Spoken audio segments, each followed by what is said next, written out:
Hello, everyone. So today I want to do a video on exercise. Now, typically people will exercise because they want to lose weight, they want to feel better, they want to look better. Um, you know, Especially women, we don't want to look chubby, we want to have some muscle on our body, right?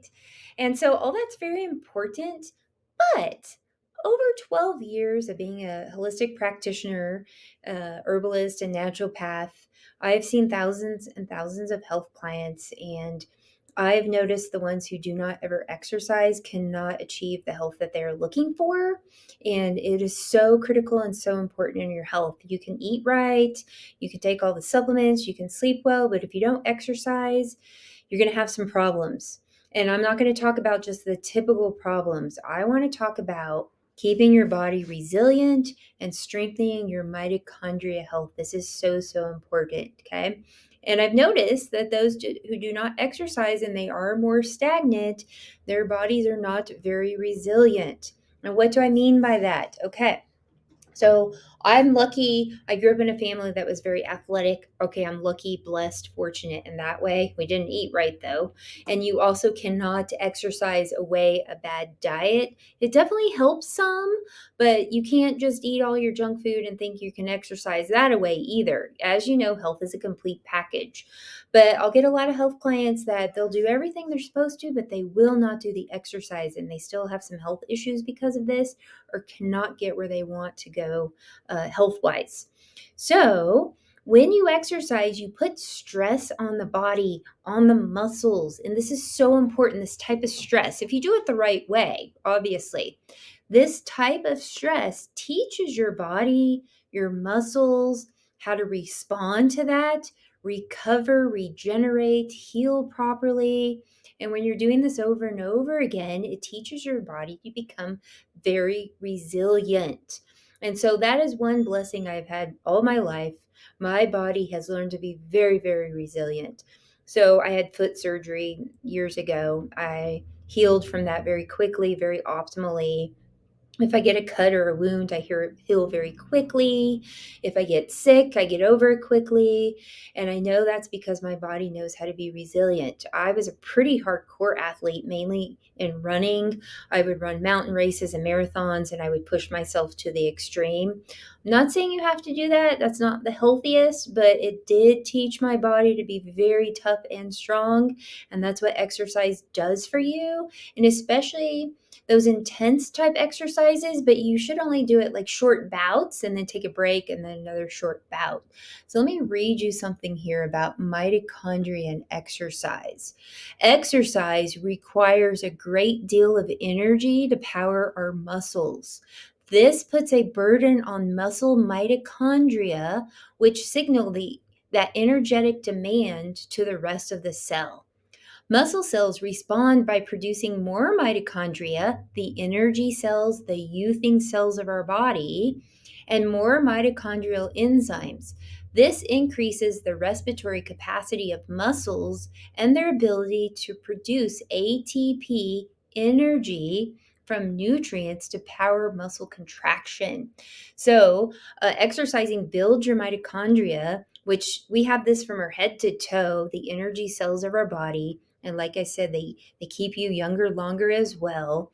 And it's the number one way to improve your mitochondria because of the stress that you put on them and you force them to respond, right?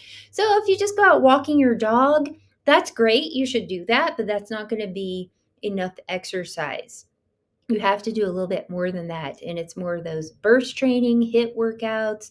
So, like, pick a form of exercise. You don't have to run or hike like me. I love hiking and really pushing myself up the hills. I still like to jog and run some too and strength train. So, you could even get on an elliptical, warm up, hydrate, and then you go really hard for 2 minutes and then easy for 2 minutes. And if you're a beginner, do that times six. As you get stronger, do it for longer. And then you could go get on a bike, you could swim, you could jog, weight training. Don't just get 5 pound weights and, do some weights, for 10 minutes and it's really easy. You want to get a little bit sore. You want to make your muscles have to heal and repair. And then when you do that, uh, you're less likely to get some of those serious diseases, cancers, whatever, where it's a big issue, especially those white blood cell cancers where the body's stagnant, your lymphatic system is stagnant, you're not getting good circulation. Exercise does that, it keeps everything flowing properly. And so, if you don't teach your body to be resilient, then you're going to have some issues when you get sick, injury, wound, disease, whatever. I mean, I have rheumatoid arthritis. Can't really tell. Don't have the inflammation or the swelling or the deformity.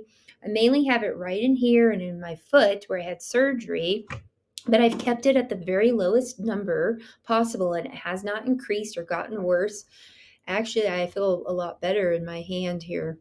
But my body knows how to fight for me. It's always fighting and doing what it's supposed to be doing. And it's pretty amazing feeling. And I know that I can do things with my kids. I have a 17 and a 19-year-old, and in 4 weeks, we're going to be climbing the highest mountain in Colorado. At age 53, I'm going to be doing this with my daughters, and I'll probably be even stronger than they are. So that's so important, especially as you age. You don't want to lose muscle. Now, obviously, you can look at me. I don't have big muscle. I got a little bit here in my arms, right? I can't form that big muscle.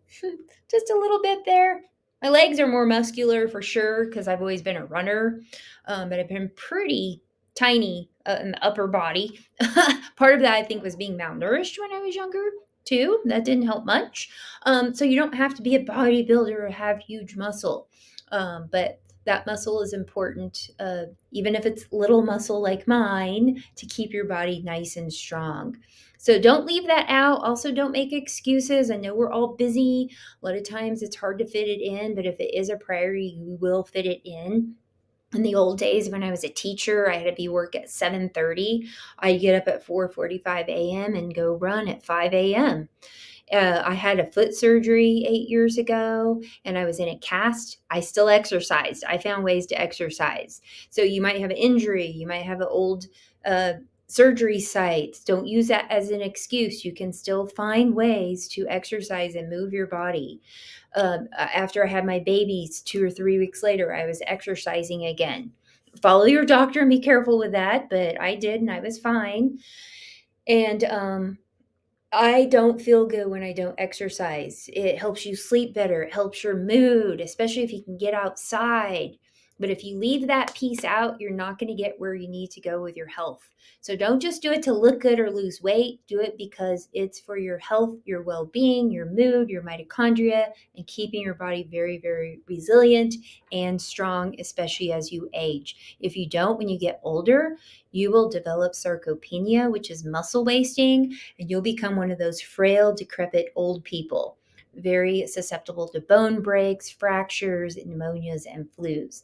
This doesn't have to happen. All right, you guys get out there and exercise at least 4 days per week for 30 minutes to 2 hours, depending on what you're doing. Don't overdo it, but you also need to get your heart rate up. You need to sweat. You need to push yourself. Feel sore sometimes to make your body have to recover. All right. Have a great day, everyone. Bye bye.